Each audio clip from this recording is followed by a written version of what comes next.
W.K. Clifford was one of the most influential philosophers in epistemology. He once wrote an essay about his thought on the ethics of belief. He said, suppose a man on an emigration ship. He knows that it was very old, overdue for maintenance, and it has not been inspected for many years. But he also knows that this ship could be very costly to have it repaired. So he convinces himself that the ship is seaworthy. 100 passengers aboard the ship and go on a transatlantic journey. Halfway through the journey, the ship sinks and all 100 passengers drown. The ship owner, though, receives insurance money for the repairs done to the ship, and no one blames him for the deaths of 100 people. What should we say about this ship owner? Was it immoral to believe in things that are unjustified? Hold that thought. Let's suppose, on the contrary, that you're a family man getting ready to take your wife and kids to Disney World. As you're packing up your luggage in your vehicle, it dawns on you that your vehicle is very old, overdue for maintenance, and it has not been inspected for many years. But you also know that it will be very expensive to have your vehicle looked at by a mechanic. So you convince yourself that your vehicle is roadworthy. You go ahead and go to Disney World, spend a week there and get back, but nothing out of the ordinary happens this time. Was it immoral for this family man to believe in things that are unjustified? According to William Clifford, it is wrong, always, everywhere, and for everyone to believe without sufficient evidence. Let me demonstrate how to free yourself from all doubts and ensure that your vehicle is roadworthy. My name is Enrique Muñiz, and I am a college student and an ASE certified automotive service expert. My goal in every vehicle inspection is to ensure that your vehicle is roadworthy without a doubt.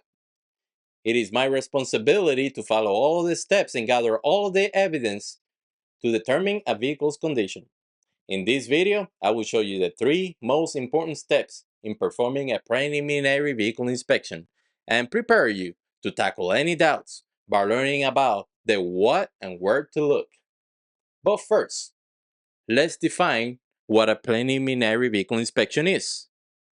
As stated by J.D. Power, a preliminary vehicle inspection is an in-depth evaluation of a vehicle's main components without disassembling any parts, usually performed by professional technicians who provide feedback on your vehicle's roadworthiness.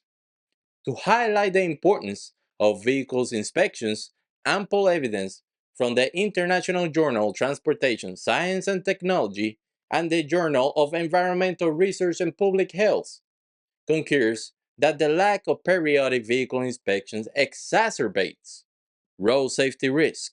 Some report 71% higher for vehicles built before 2000 in the USA, according to the National Highway Traffic and Safety Administration.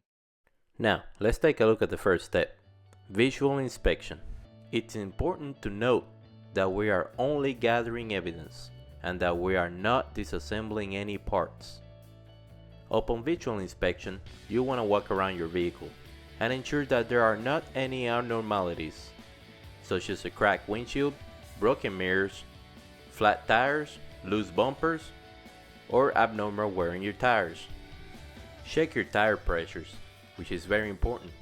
If you are unsure of your tire pressures, take a look at the vehicle's placard, which is located in between the driver's door frame. Look underneath your vehicle, ensure that there are no any leaks whatsoever and no foreign objects are sticking up from underneath. Next, you want to pop your hood. Look into the engine compartments. Use a flashlight to help you look into the dark places. Ensure that everything is tight and secure. Ensure there are no oil leaks, fuel leaks, or coolant leaks. Also look for any abnormal wear or signs of damage. Next, you want to check all fluid levels and their conditions. Some of these important fluids are engine oil, coolant, washer fluid, power steering fluid, and brake fluid. Step number 2, systems operations. Upon systems operation, you want to test the condition of your battery. Use a battery tester or multimeter. Then start your vehicle and ensure that your charging system is operating correctly. Check your wiper blades. Next, check your power windows and your supplemental restraint systems, like your seat belts. Next, you want to check all your lights, which include your headlamps, turn signals, brake lamps, and parking lamps. Note any warning lights that may indicate other concerns with your vehicle. Finally, step number 3, test drive. Upon test drive, take your vehicle down the road and ensure that there aren't any noises, harshness, or vibrations. Briefly put your hands out of the steering wheel and ensure that your vehicle is not pulling in any direction, that it's not drifting, wandering, or dog tracking while driving straight. Also, make some driving maneuvers to ensure that your vehicle is handling properly. And most importantly, test your brake performance. While driving at 45 miles an hour, your vehicle should come to a complete stop within 60 feet of initial brake depression. At this point of the inspection, you should have all possible casualties of failure noted. If you still in doubt, consult with a professional. It's imperative that we assume epistemic responsibility because your decisions can affect the safety of others. The literature suggests that if you lack sufficient evidence, you are morally obligated to refrain from holding that belief.